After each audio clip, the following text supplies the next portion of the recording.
Welcome everybody to the webinar of today about COVID-19 vaccinations. I'm happy that so many of you made it to the webinar today.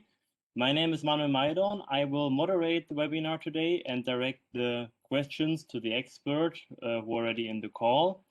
But before we start, just a small announcement. We already answered a couple of questions in our vaccination section on the university website. You can find this one on vaccination.uni.lu.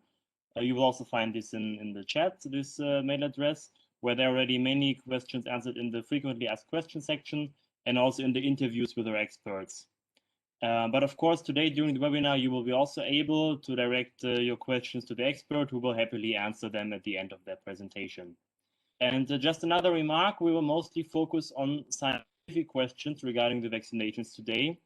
As for regulatory questions about the logistics and the different phases of the vaccination rollout, these are topics which are addressed by the government. And for this, I would kindly ask you to refer to covid19.edu, where you will find answers to those regulatory questions and logistic questions in Luxembourg there. And now I have the pleasure to introduce to you the two experts of today, which will start with a presentation about the COVID-19 vaccinations. First of all, Professor Stephanie Kreis, who is a biologist by training and now associate professor at the Department of Life Sciences and Medicine. And afterwards, Dirk Brenner, who is professor for immunology and genetics at the Luxembourg Center for Systems Biology and the Luxembourg Institute of Health. And now I would just give the word to Stephanie and wish all of us an informative webinar. And as my colleague mentioned already on Tuesday, bon appetit. Welcome everyone, also from my side to this lunch webinar. I'm glad that so many of you are joining today. We are going to divide this presentation in two parts. So I'll begin with explaining a little bit about viruses themselves and then focus on coronaviruses, of course. And I'll give you an overview of the different vaccine platforms that we have available with a focus once again on the vaccines against coronaviruses. And then we'll also address the variants and the mutations that are currently circulating. And in the second part, my colleague Dirk Brenner is going to explain the immune responses against the virus itself and also the vaccination. Since we want to leave as much time as possible for your questions, I'll get started without further ado. And let's have a look at where are we in the pandemic right now. I copied a few graphs from the Johns Hopkins homepage for you, which show the number of cases per day over the course of the year or since the beginning of the pandemic for a number of selected countries. And what you see immediately is that all the curves are basically on a downward trend, which is in principle good news. So if you would plot this for the global number of cases, it would look very similar to the American curve here. However, if you look at the Luxembourgish numbers, and this is brand new, copied from this morning, you see that there is a slight increase again. And this is mainly due to the mutations. It was released very recently that we have roughly more than 60% of cases attributable to the variants. So this will cause an upsurge of number of cases in the next few weeks and months, unfortunately. Now let's have a look at viruses in general. They're really small, so we call this submicroscopic. We cannot see them through a normal microscope. And they're obligatory intracellular parasites. That means they do not have an own metabolism. They are not organisms on their own as such. And they can also not produce most of the building blocks that they need to complete a life cycle on their own. So what they do, they strictly depend on the host cell, and they hijack the machinery that is provided by the host cell to complete their life cycle. Host cells could be humans, animals, plants, even bacteria. Anything you can think of can in principle be infected by a virus. The majority of viruses, of which there are thousands out there, are not pathogenic to humans. still continuously new discoveries in the viral world being made almost every year. Now let's look at coronaviruses in particular. They have been around for a very long time, have been known for a very long time. They're RNA viruses, so the genetic material they have is consisting of RNA versus DNA. We also have DNA viruses. And the RNA or the DNA can come in different architectures and different flavors. So we have basically 7 different large groups of types of nucleic acids that can be found in viruses. They're of zoonotic origin. That means that originally they have been circulating, or they are circulating, in an animal species. And in this case, it looks like it's been coming from bats. And through mutations and random events and adaptation processes, the virus changes and manages eventually to jump the species and get into so-called intermediate animal reservoirs. There are quite a few known and confirmed for coronaviruses already. And through close contact of humans with these animals that are infected with the virus, and through additional mutations, the virus can now adopt the property to also infect and get into human cells. And this is when we see what we call the first index case. And this is something that has probably, most likely, occurred in Wuhan in China in December 2019. And from this event onwards, the pandemic started to roll out into the world and is affecting us the way it does, as we all know, until today, and probably still for quite some time to come. Now, in the past, we had 2 previous outbreaks in humans with coronaviruses, at least the ones that are well known and well described. In 2003, there was an outbreak in Asia with SARS-CoV. And a few years later, there was another outbreak in the Middle East with a virus called MERS-CoV. They're all related, they're all coronaviruses. They have distinct features, but share many of their common properties.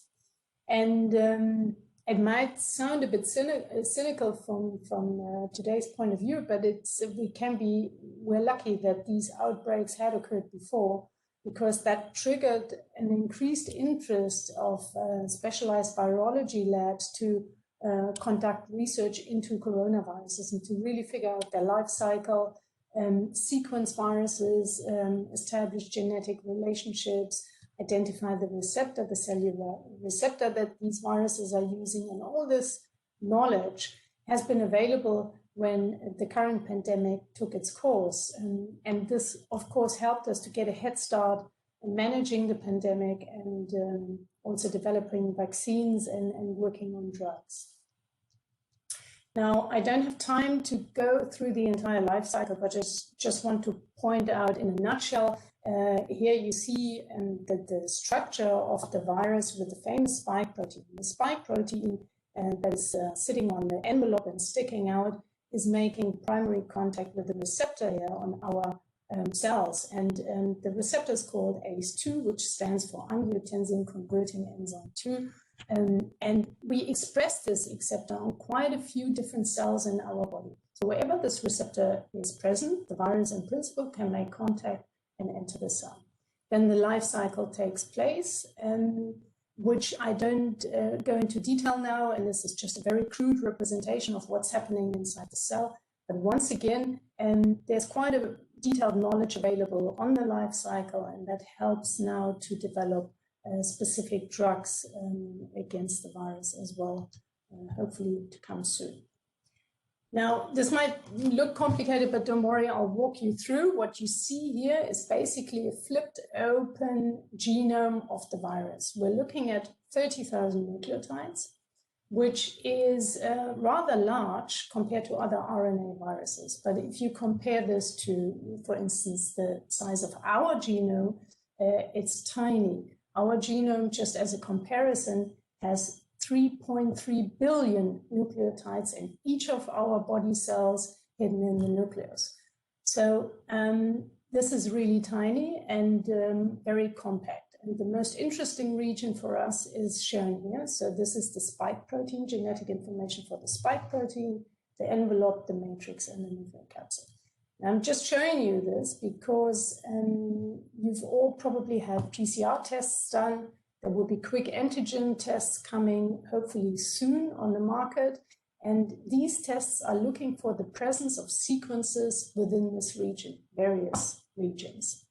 Then we also have serological tests. They're different. They look for the presence of antibodies. So once you've gone through a natural infection or have been vaccinated, your body will produce antibodies, and Dirk will go into detail about this in a few minutes. And this is tested by serological tests. Vaccine development, on the other hand, mostly focuses on the spike protein because this is the most immunogenic part of the virus.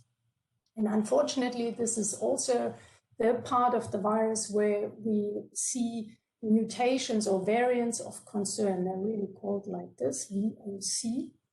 And the current variants that are really giving us headaches are the UK variant, the South African variant, and the Brazilian variant.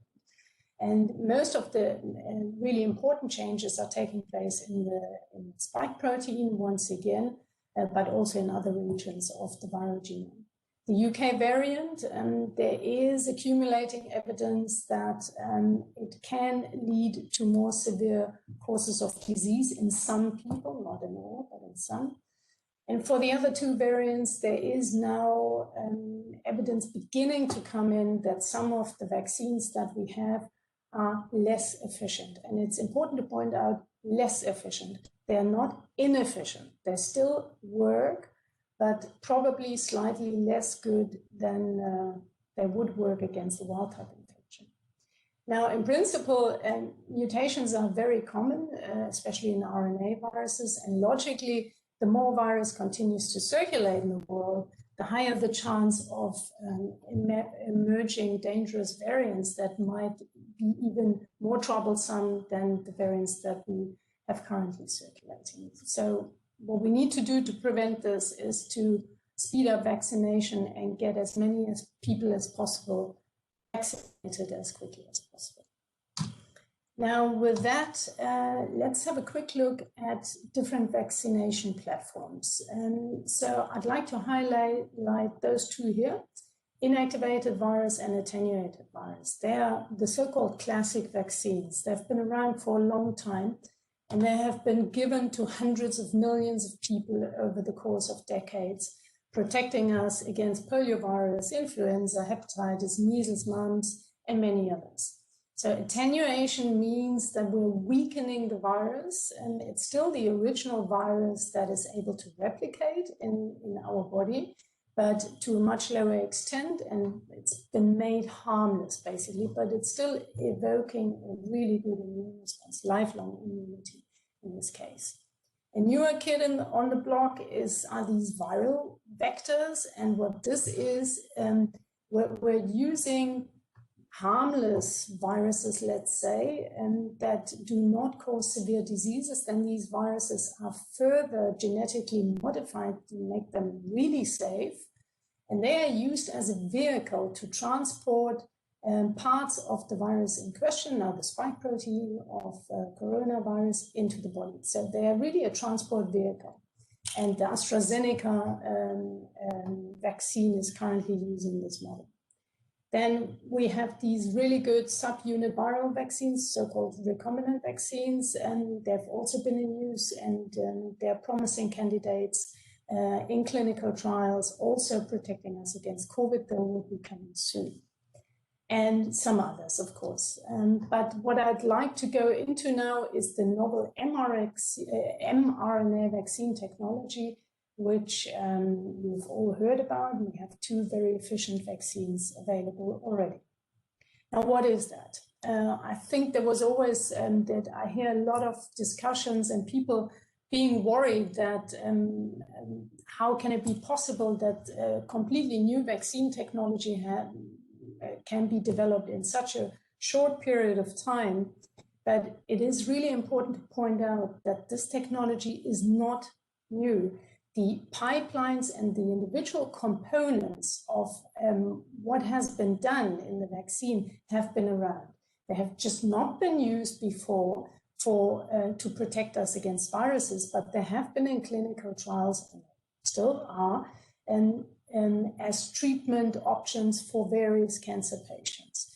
And this is very important to note. So the company, in this case, BioNTech, probably other countries as well, they had already good data on the safety profiles of this pipeline, of these constructs, and they were really very, very good. And also against cancer, there are some promising results. So what they do is they take the mRNA of the spike protein, they get it synthesized. This is a fairly easy, straightforward process. And then there are a couple of small modifications, but pretty much it's really just the mRNA encoding the S protein, and they put this into a lipid particle. That's all it is. There's not much to it. There are very few additives other than this in the vaccine, and this is then injected into people. And as we all know, the efficiency has been really tremendously high, which is really exciting. Now, another concern that I often hear is that people think, oh, well, it's mRNA, and could that be integrated into our genomes? And the clear answer is no, it cannot. This is a slide from Moderna, and it shows nicely the two options that this vaccine can take once it's injected into our arm. So it can either get into a muscle cell, or it can make its way into a so-called antigen presenting cell, a specialized cell of the immune system in our lymph nodes. And no matter whether it ends up in a muscle cell or in one of these other cells, whatever it does it in the cytoplasm. And this is shown here. Here's the nucleus. And under no circumstances does this mRNA get into our nucleus. So there's absolutely no worry that it can integrate or cause long-term side effects because it has integrated in our genome. That's simply not possible. And finally, let's have a look at which kind of vaccines we currently have available. So on the left-hand side, so you see the ones that are currently in use in Europe, the German BioNTech, Pfizer vaccine, then the Moderna vaccine, the Astrazeneca. I think you've all heard the discussions. The mRNA vaccines are, as mentioned before, highly efficient and very safe. And the AstraZeneca vaccines are less efficient, yes, but it is important to point out that they still prevent way over 90% of severe disease cases. So they are still good, and they still save you from ending up in an intensive care unit at the end of the day. And I think this is the most important for the individual. Of course, still 25% can contract the virus even after this, even after having been vaccinated. So the combination of all these vaccines is required to increase our herd immunity. Now, put up here where we are in the vaccination campaigns, you see there's still a hell of a long way to go for the world to reach a high enough vaccine coverage to end this pandemic. And of course, there are other vaccines in the pipeline that will be hitting the market soon, I'm pretty sure. Now, with that, I'd like to wrap up by just summarizing that billions of people have successfully been vaccinated over the last 100 years against so many diseases. So in total, the beneficial effects for individuals and entire populations by far outweigh the generally very rare and overall mild side effects. A lot of side effects that we see after vaccinations are expected because we want an activation of the immune system. So short fever, fatigue, isolated inflammation is nothing to worry about and is really normal. And important to note is that vaccines that we have on the European market and approved by FDA or EMA can definitely be considered tested, safe, and efficient.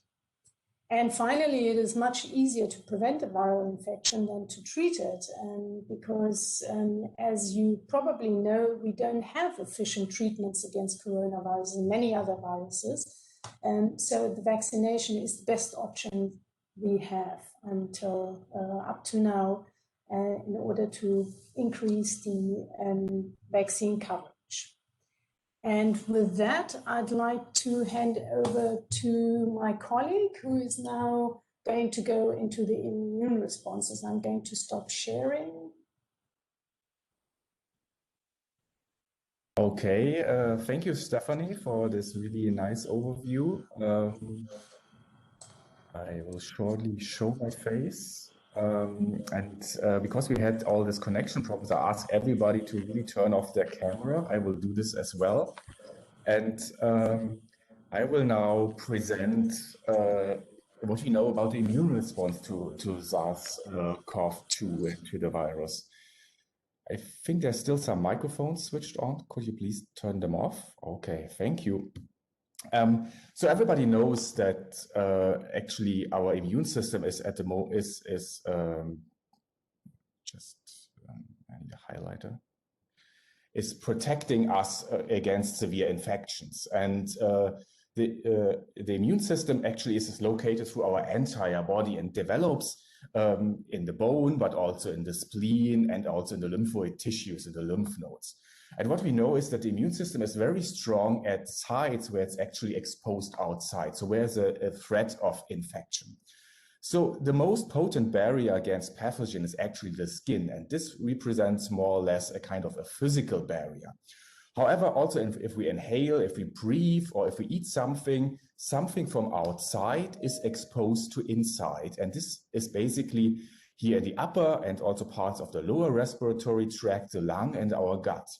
And the upper respiratory tract, and especially the gut, are covered with so-called mucosal tissue. And this mucosal tissue elicits a special immune response about which we're going to talk about.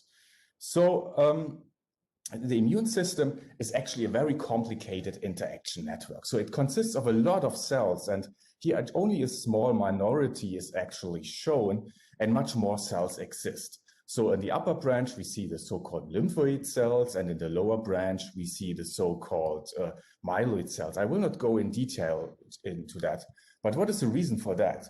The reason for that is that we are exposed to a lot of different kinds of viruses, bacteria, and also parasites. So huge numbers of different challenges for our immune system. And the immune system has to respond to that in the most flexible way. So there has to be a specific immune response to each of these pathogens, and therefore a maximal degree of flexibility is needed. So when we talk about an immune response against a virus, especially now SARS-CoV-2, this virus enters our bodies and it infects some cells. And then at a certain point, it gets picked up by cells of the immune system that are basically serve as guardians of the immune system and are patrolling our body, and these are so-called antigen-presenting cells. So by special patterns, which are common to most pathogens, they recognize these viruses, and then they engulf these viruses and chop it into pieces and present these pieces on the surface of the cell. So they present it to the rest of the immune system, and that's why it's called antigen-presenting cell. So antigen means part of a pathogen of a virus.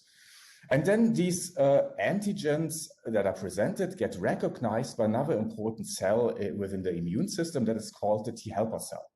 So it's called T helper cell because it provides help to the other parts of the immune system to get activated. And in general, we distinguish between cell-mediated immunity as well as antibody-mediated immunity. And due to the recent press releases and what we hear in the radio and then also television, everybody is very much aware of the importance of antibodies directed against SARS-CoV-2 because they can inactivate this virus. And these antibodies are generated by a class of cells that are termed B cells. And in order to produce these antibodies in a very efficient way, they need help, and they get this help from these T helper cells. So another important cell types in terms of antiviral reactivity are so-called cytotoxic T cells. Also, these cells need help provided by T helper cells to get activated and reactive against the virus. So the cytotoxic T cells then recognize cells that are already, or body cells that have been infected by the virus. And because these infected cells then are basically reprogrammed and actually produce the virus. And in order to avoid that, they simply kill these cells because a dead cell cannot multiply a virus anymore. And here you can already see a problem, because if a lot of cells within the body are actually infected, these cytotoxic T cells kill them all. And they basically can induce a lot of damage also to our own body. However, they're extremely efficient in limiting a viral spread. So immunity to SARS-CoV-2 and also what is actually wanted to be achieved with a vaccine relates on an immune response that is elicited, which leads to antibody production, but also to cellular immunity.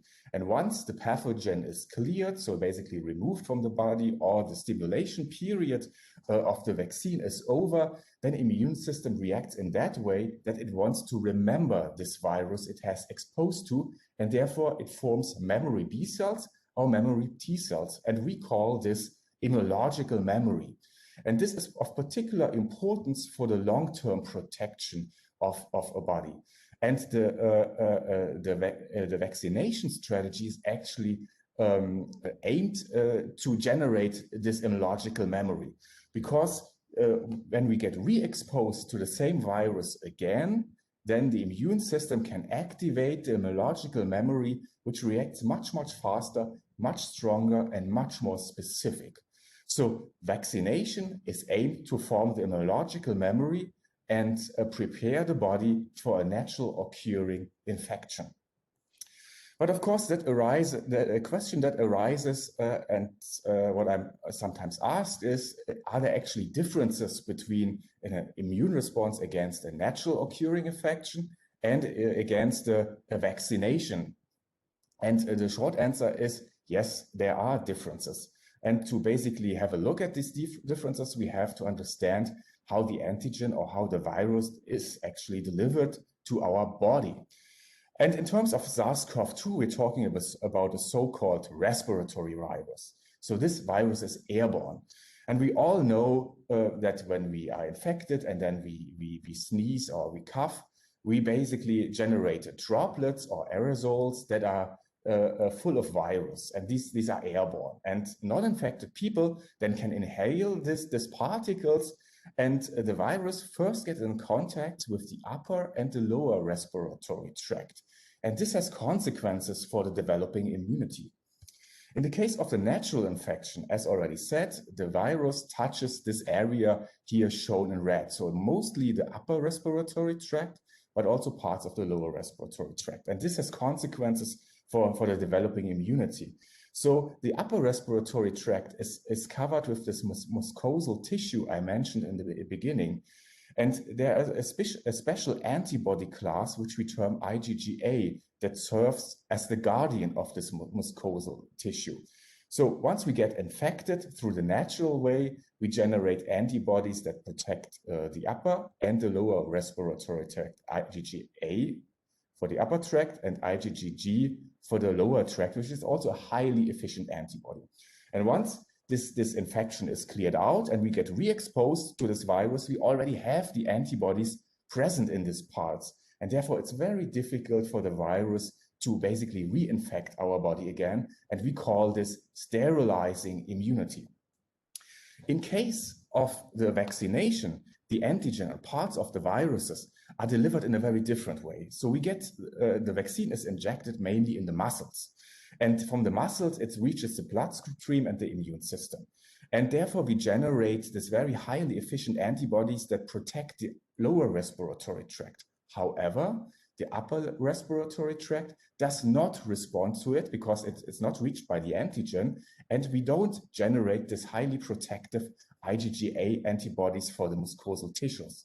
So the consequence is now when we are re-exposed, or when we are actually exposed, even a vaccinated person, or especially a vaccinated person, is re-exposed to the virus, it inhales this virus, and the upper respiratory tract is less protected, and therefore the virus can still multiply a bit in the upper respiratory tract because no IgGA protective antibody had been formed.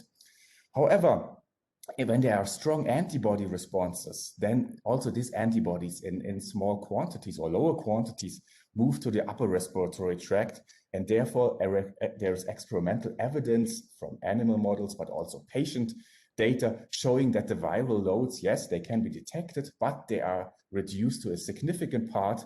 And it's very unlikely that the virus can spread. On some cases, it's even not possible. And there has been very encouraging data which have been recently released by Astrazeneca, but also quite even more recently by BioNTech, indicating that vaccinated people can reduce viral transmission by about 70 to 90%. And I think these are really great news, because it would tell us that vaccination actually can end the spread of the virus and can end this pandemic. So coming now to the vaccine, and Stephanie has already told you a lot about these different vaccines. We have two vaccines that have been now approved by the European Union. These are the mRNA vaccines or the vector-based vaccines, BioNTech and also Moderna. And what is important is that each of these vaccines delivers the same antigen, and the antigen is presented by the immune system, or the same antigen, the spike protein, is presented by this antigen-presenting cells in the same way, and generates in the end the protective immune response and the immunological memory. And there is another important vaccine that is currently still under development, but the data looks quite encouraging. And this is a kind of a protein vaccine. And this consists of the spike protein, so multimers of the spike protein from the SARS-CoV-2 virus. And this gets injected into the individuals. And this again is basically taken up by this antigen-presenting T cells, presented on their surface, and recognized by the immune system. And recent data shows that these vaccines develop a very strong responses, antibody-mediated responses. So I'm really looking forward to the approval of this vaccine. It will be another asset to end this pandemic. And so with this, I'm going to end my talk, and I thank you for your attention and open the panel for discussion. Yes, thank you very much, Professor Kreis and Professor Brenner, for your elaborated presentations. And apologies again for the bad sound connection in the beginning, but I think by now we should have fixed this issue. So thus we can enter now our question session. So there are already many questions asked in the chat, and I would just like to start with one question, which is concerning the Astrazeneca vaccine, which is discussed a lot these days. So it's about the efficacy of AstraZeneca vaccine, and also in general, how is this efficacy determined, and what does it mean? And does it mean that this is like better or worse than other vaccines? Well, like I said, but maybe the sound was not so great, it is still an efficient vaccine. It's clearly less efficient in preventing the individual against an infection with the virus compared to the mRNA vaccines. And the trials have been done in a very similar fashion to the mRNA vaccines, and the safety profile is also good. However, there are reports that the Astrazeneca, the vector viral vaccine, is causing slightly longer fevers, or in a number of people, some mild side effects. They can still be considered mild side effects. A day of fever or fatigue is nothing compared to what could happen to you if you get infected with a wild type. So it's still an absolutely necessary vaccine for us to fight this pandemic, and there will be more vaccines coming. And until there is more, well, the AstraZeneca is still part of the strategy, and important to take for people to accept it. It's not going to make you sick, and it's still, like I said, preventing severe diseases very efficiently.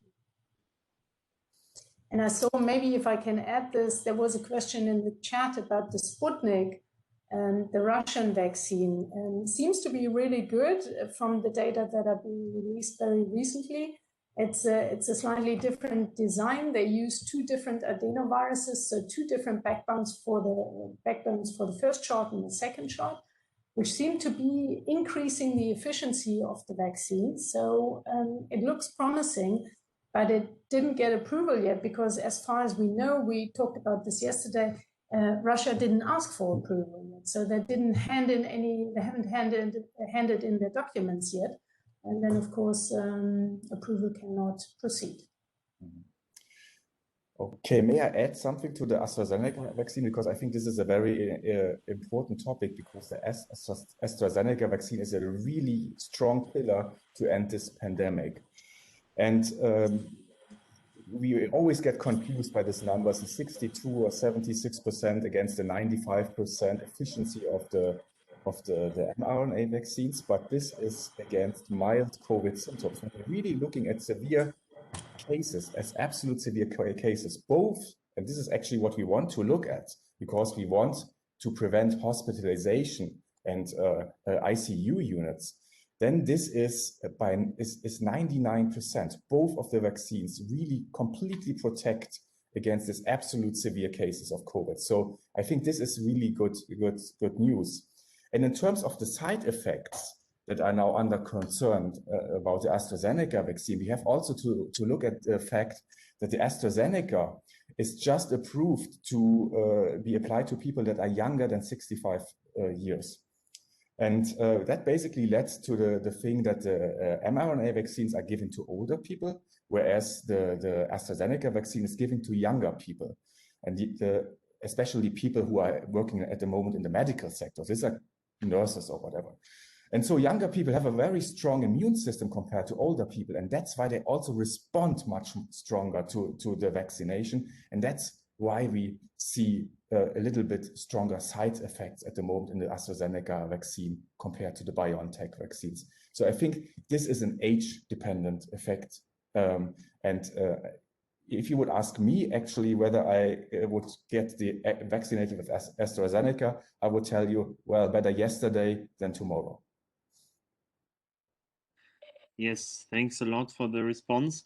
As you were mentioning yourself, the side effects already, and also the different brands of vaccines, there was also a question regarding the long-term effects, or even severe effects, such as death cases, which were reported in some old people after getting vaccinated. And this also goes in hand with many concerns people might have regarding long-term effects after the vaccination, so that after a couple of months or years, something is happening. Maybe you can comment on that as well, how likely this is to happen for any of those vaccines. You directing to me or to Stephanie? Maybe you can just go on, because you just started the topic, and then you can. Okay, so I think there's a lot of misconception about the so-called long-term effects, because each side reaction to a vaccination occurs immediately. So this is a fast reaction. And the perception that we're dealing with long-term effects comes only from this fact that some of these side effects are so rare that we have basically to accumulate a lot of cases until we can link the side effects to the vaccination. In the case of a pandemic where we now vaccinate millions and millions of people at the same time, we have already available a lot of numbers and people that have been vaccinated. If we don't record any severe side effects until now, it's not going to happen. Want to add anything? I muted your microphone because there was a feedback. You just need to unmute yourself. Yeah, okay. Well, yes, long-term side effects, if you look at the history of vaccines, and not only the COVID vaccine, there is no evidence, proven evidence of any severe long-term side effects following almost any vaccination. So vaccines are safe, and like Dirk said, either you have an immediate reaction, which is often, not often, but in some people it is occurring, and it's nothing to worry about, and it's transient, so it goes away after a day or two. So long-term side effects after vaccination, not really. Nothing I would worry about personally. Right, thanks a lot. Again, we're staying with another topic which is in the news a lot these days, regarding the mutation and the new strains which are occurring, the British strains or the South African strains.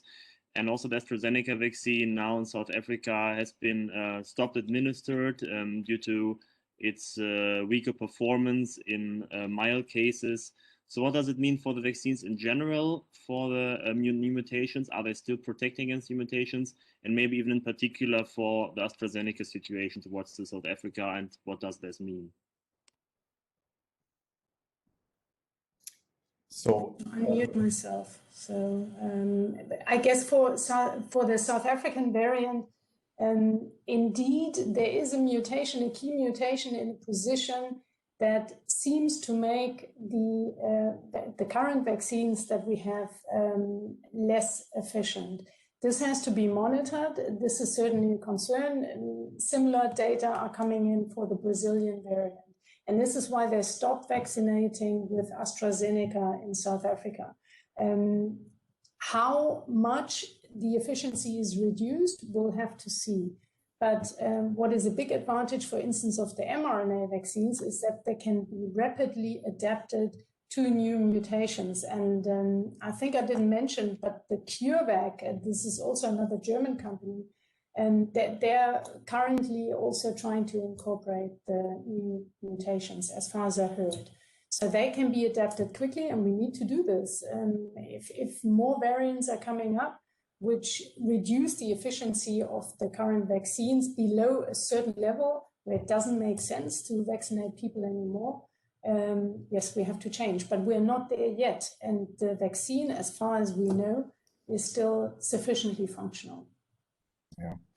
And I might also add something here, because this is really a hectic area at the moment. And it's really also, in my opinion, quite a unfortunate situation that South Africa stopped vaccination programs with AstraZeneca, because the study on which this is based is a very small study. Just 1,600 people are included, and they just measured neutralizing antibodies. And what they basically saw that is that the neutralizing antibody capacity was going down, I think, to 21%, which is not good. But as I already told you, antibodies are only one side of the system. And the other parts is called cellular immunity, this T cells, the cytotoxic T cells I was talking about. And so part of the studies also looked at these T cell responses, and they looked at what we call as immunologists T cell repertoire. And this is quite complicated. So a T cell recognizes the virus at special parts, which we call epitopes. So these are basically the parts which a T cell can attack the virus or the virus-infected cell. And 87 of these epitopes have been mapped in the spike protein, which are also then induced by the AstraZeneca vaccine. And the Brazilian mutant, 75 of the original 87 epitopes are still there. So it's only a minor fraction that is actually removed. And so we can expect that cellular immunity against the Brazilian mutant, when you're vaccinated with the AstraZeneca vaccine, is still possible. And the study also didn't investigate severe cases of COVID. They just looked at very mild cases of COVID. Actually, nobody and none of the people also in the control group have been hospitalized. So I think this was a quite significant overreaction of this South African government. And we really need much more data. But I think the AstraZeneca vaccine might still be very protective against these mutants as well. But we need more data for that. All right. Talking about protection and about the administration of the vaccines, something people were also wondering now is, if I'm now vaccinated and the protection is fully built up, will I be able to still transmit the virus? I guess there was also still recent findings about that, also for the different vaccines. This, of course, might be different. But what's actually the chance of also transmitting the virus if I am vaccinated myself, meaning the social responsibility of the vaccination? Okay, there was some data released by AstraZeneca, which is a bit more solid than the one which we just released from BioNTech. And that says that if you're vaccinated, the probability that you cannot transmit the virus is 2/3. These are really good news. BioNTech, there's apparently also some data available, but this is not even published. It's not even published in a preprint. It's actually published by a kind of a news leakage. So we have to really actually wait for the actual data. But what has been leaked is that the efficiency there is about 90%. And that, as I said, that is really, really good news, because that would give us the chance to basically stop the pandemic. And maybe if I can add, I mean, Dirk explained this nicely, the different replication sites, if you compare wild type infection versus the vaccine. And what we have to keep in mind, even though the virus might continue to replicate in the upper respiratory tract, it is so drastically reduced, the numbers of viral particles that can actually be, that are physically there, that a transmission or making another person sick in the close vicinity is really very unlikely. And these cases are probably going to be very rare, where a fully vaccinated person can transmit the virus efficiently. Indeed, that's good news, and also gives hope for the future and for the other vaccines that are coming. A question which was now repeatedly asked in the chat, and of course I don't want to forget about this, is the question of autoimmunity.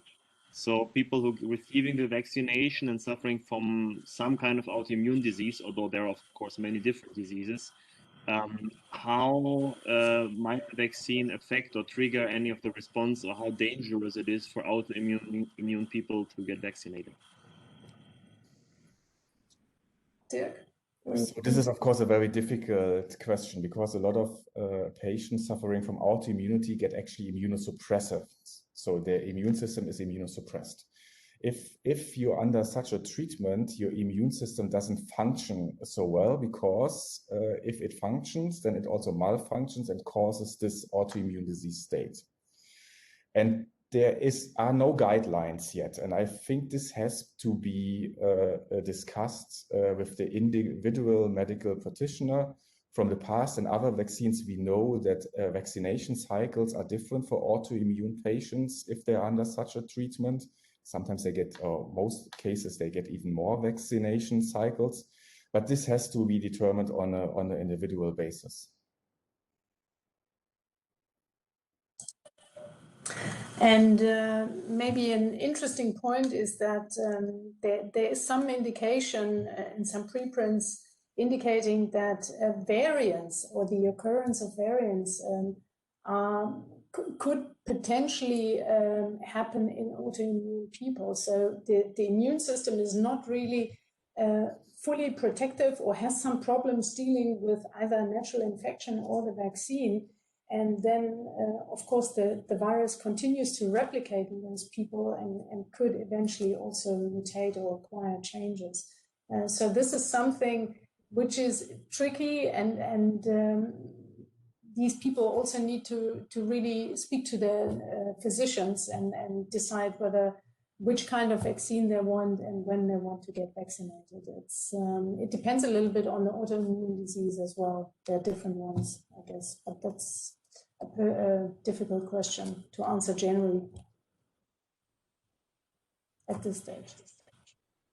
Is that a short follow-up on that, maybe, which was just coming in? Are there any other contraindications known, or let's say comorbidities known, which might contraindicate the vaccination, such as cardiovascular disease or any other symptoms which might impair the vaccination? So a group of people, you would say, rather not get vaccinated. As far as I know, not, at least for the mRNA vaccines. I'm not sure, Dirk, whether you know more about the Astrazeneca, but for the mRNA vaccines, it's they have not been tested yet sufficiently in children, but I think this is also on the way, so that there will be can also be administered in children.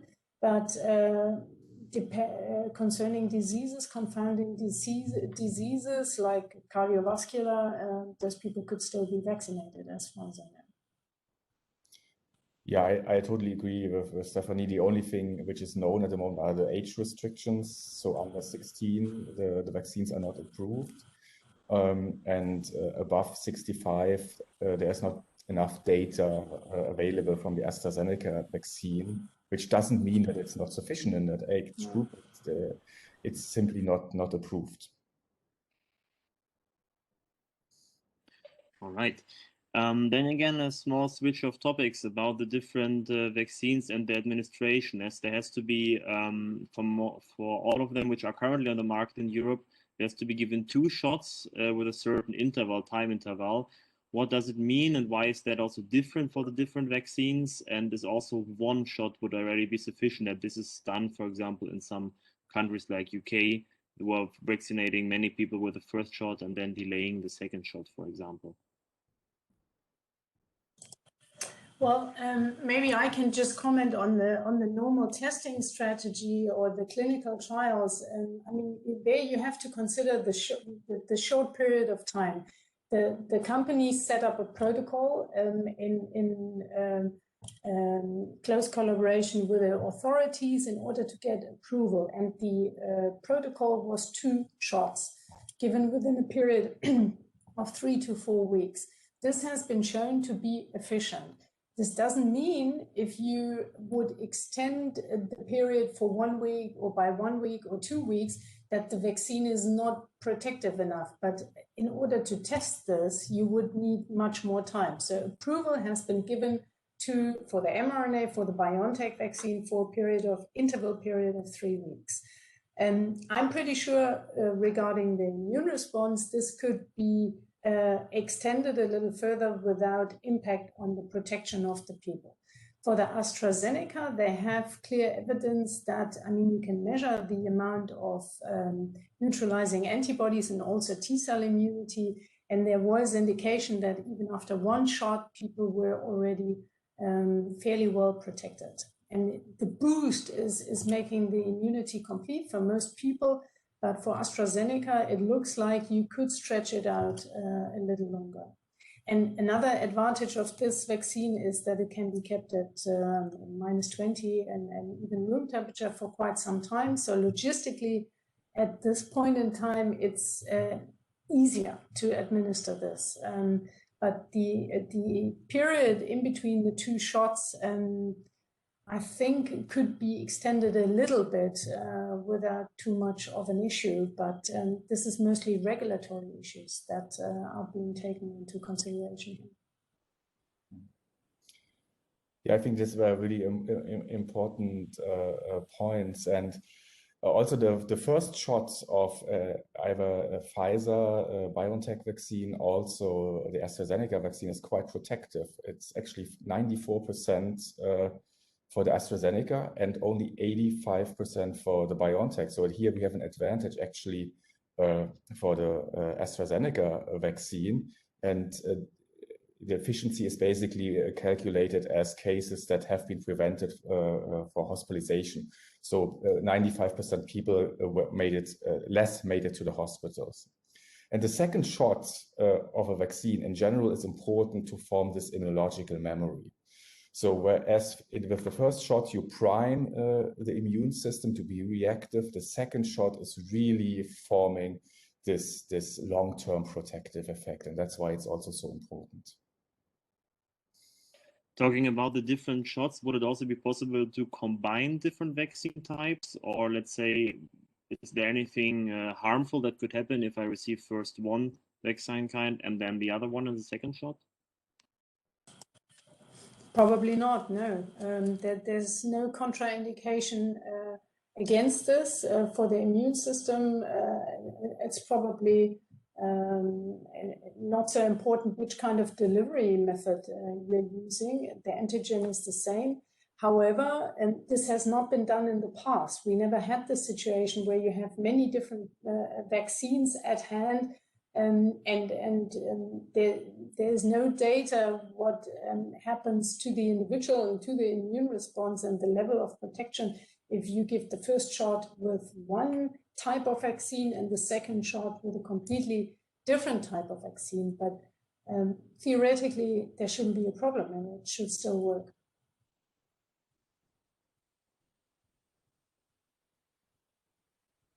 All right. And then maybe now take a bit into perspective the future when everybody is hopefully immune one or the other way, ideally by vaccination as well. The herd immunity, which is often discussed, and there's often given the figure of 70%. So what does that actually mean? Will there be a certain threshold cut off where everything will change, or what does this herd immunity mean, and how can we approach to that? Well, go, Dirk. Well, I think reaching herd immunity is a preferred state, but at which state we're going to actually reach this herd immunity is not known. And especially if you now consider the mutants, which are probably a little bit more infectious, then also these numbers might differ. So my preferred option would be we don't stop with 70% of the population. We should aim to vaccinate everybody. And then, of course, we're gonna readjust the vaccines also to the different mutants, and also give probably booster responses to the mutated viruses, which will further sustain the general protection of the population. Yes, I think that's an important point that Dirk raised is within mutants. We probably need a slightly higher herd immunity to really stop viral transmission completely. And what we also don't know, unfortunately, is how long the immunity is going to last. And this is something impossible to predict. It could be that it depends maybe on the severity of infection, that some people might be protected much longer, hopefully for years, and people with a very mild or even asymptomatic infection might become susceptible earlier. We just don't know this yet. And we also don't know anything about the duration of protection following the different vaccines. So this is something time will tell. And depending on this, we might have to adjust the required level of herd immunity. Right, thanks a lot. As we're almost at the end of our webinar today, may we just finish with a very last question, or with a very last perspective on the future. So what, according to your estimation of the situation, are the current limiting factors or the current challenges we're facing, and the current advice you can give to people? So maybe you can just leave us with a message for the future, how it might develop, or some ideally positive news you can think of before we close the webinar. Well, like I said, I mean, the global trend looks kind of promising. Curves go down in many countries. However, the mutants are going to cause an increase in cases again. That's pretty sure. And the virus will be with us for quite some time. And I think this will be still a difficult year ahead until we get a sufficient number of people protected by vaccination. And I think it's crucially important that people are aware how important vaccination is, and that it is safe, and that they go for it once it becomes available. And it will still take some time. And we also see that logistically, it's really a mammoth task and a major challenge to provide billions of doses of high quality vaccines in a short period of time. It's just not possible. So we'll have to hang in there. It's going to be around for some time still. Yeah, I totally agree with that. And I think everybody should get vaccinated as fast as possible when he has the chance to. And although there are mutants around, yes, there are mutants around, and they might be really hard for the antibodies.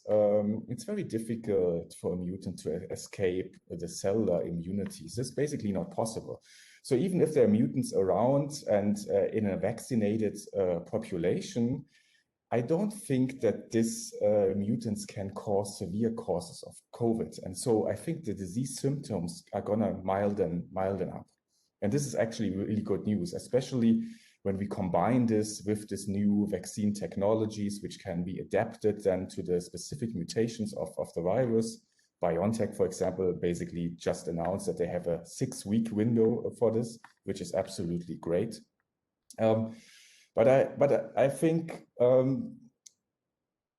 once we are vaccinated, also the severity of the disease will decrease significantly. And this is my really positive view into the future. Perfect. I think we can just leave it like there. I thank you very much for your elaborated answers to the questions and enlightening us with your presentations. I apologize to everybody whose questions we now could not address right now in the webinar. I know that there are still a couple of questions which were not answered. We will try our best to provide individual answers during the next days to that. But if you feel that you want to resubmit this question, you can always do so to our mail address, which is healthinfo@uni.lu. And you find also this mail address again, as well as the FAQs, more information, also interviews with our experts. And in a few days, you will also find the recording of this webinar and the French webinar on our website, vaccination.uni.lu, where you compile all this information. And again, there's also the mail address where you can pose further questions if you don't find them answered in the FAQ already. And yeah, with that, I thank you very much again for attending, and I thank our experts again for the presentation. I wish you a good afternoon and stay healthy, everybody. Thanks for listening. Bye, everyone. Have a nice Thanks for joining the seminar. Thanks for your interest. Bye-bye. Bye.